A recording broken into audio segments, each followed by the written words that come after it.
नमस्कार.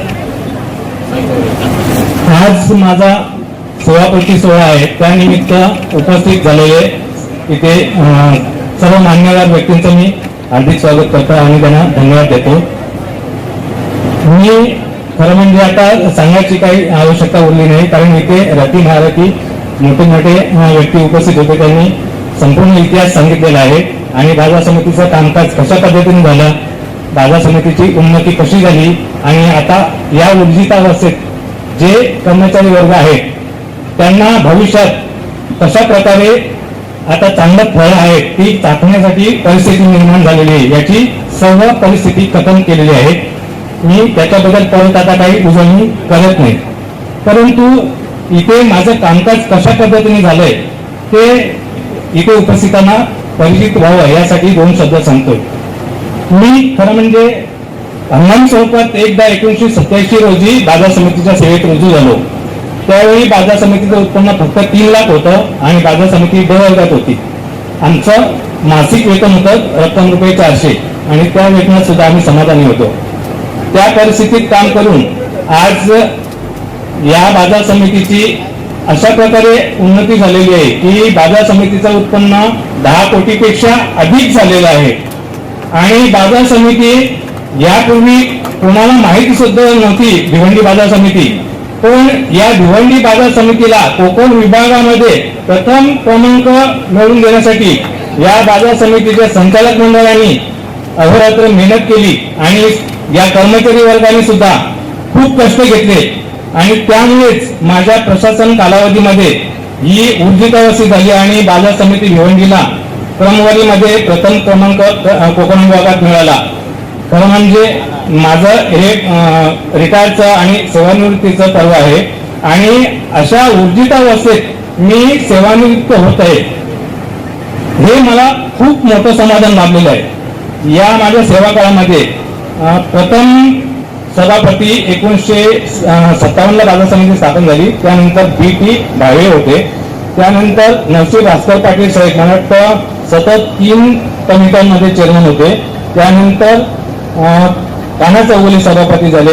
त्याच्यानंतर सन्माननीय भोईर साहेब या तालुक्यामधल्या अतिशय मोठं व्यक्तिमत्व, अशा मोठ्या मोठ्या व्यक्तिमत्वांच्या हाताखाली मला काम करायला मिळालं हे मी खूप मोठं भाग्य समजतो. आणि आता जे अध्यक्षस्थानी बसलेले आहेत ते सन्माननीय जयवंत पाटील साहेब. आता मागच्या भाषणामध्ये सन्माननीय भोईर साहेबांनी माझ्याबद्दल काही 2 शब्द सांगितले, पण आता जे अध्यक्षस्थान या कार्यक्रमाचे घोषवतात ते सन्माननीय जयवंत पाटील साहेब सुद्धा असं एक व्यक्तिमत्व आहे की ते जेव्हा सभापती झाले तेव्हा बाजार समितीचं ऑफिस भाड्याच्या जागेत होतं आणि त्यांनी स्वतः एक निधी उभारणी करून दिला आणि डिपॉझिट जमा केली, स्वतःच्या नावाने अनामत जमा केली आणि बाजार समितीच्या स्वतःच्या मालकीचं पहिलं ऑफिस तिथे सुरू झालं. हे खरं म्हणजे सन्माननीय जयवंत पाटील साहेबांचं एक मोठं योगदान होतं. त्याच्यानंतर बाजार समितीने त्यांच्या काळातच ऊर्जितावस्थेला एक प्रारंभ केला.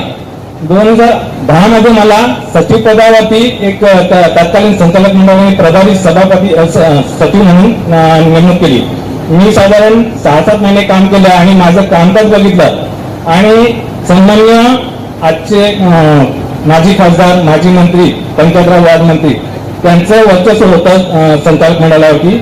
त्यांचा आशीर्वाद घेऊन आणि त्यांच्या मार्गदर्शनाखाली संचालक मंडळाने मला कायमस्वरूपी सचिव पदावरती नेमणूक दिली.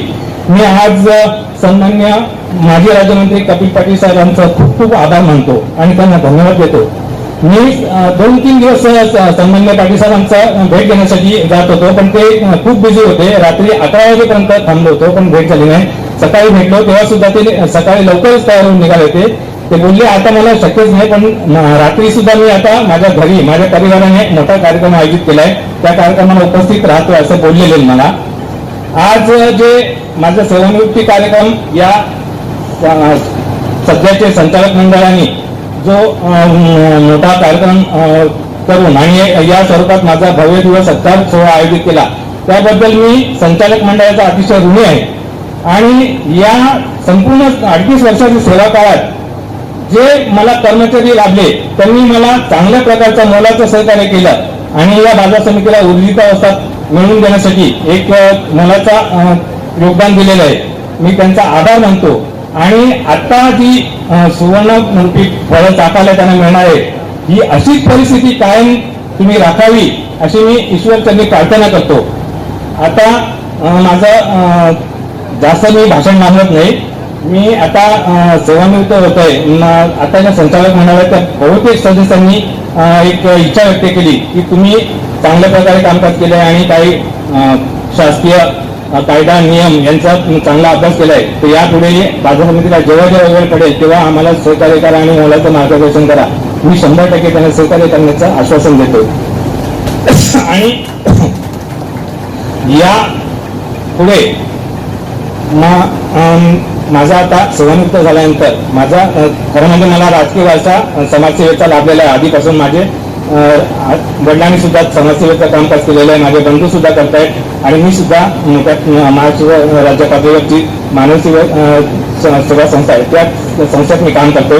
यापुढच्या आयुष्यात सुद्धा मी समाजासाठी जेवढं खर्ची करता येईल त्यासाठी प्रयत्न करीन. आता जे उपस्थित माझ्या प्रेमापोटी उपस्थित राहिलेले मित्रमंडळी, परिवार आणि संचालक मंडळ तथा माजी संचालक आणि काही मान्यवर व्यक्ती यांचा मी खूप खूप आभार मानतो आणि मी सर्वांची रजा घेतो. धन्यवाद. जय हिंद, जय महाराष्ट्र.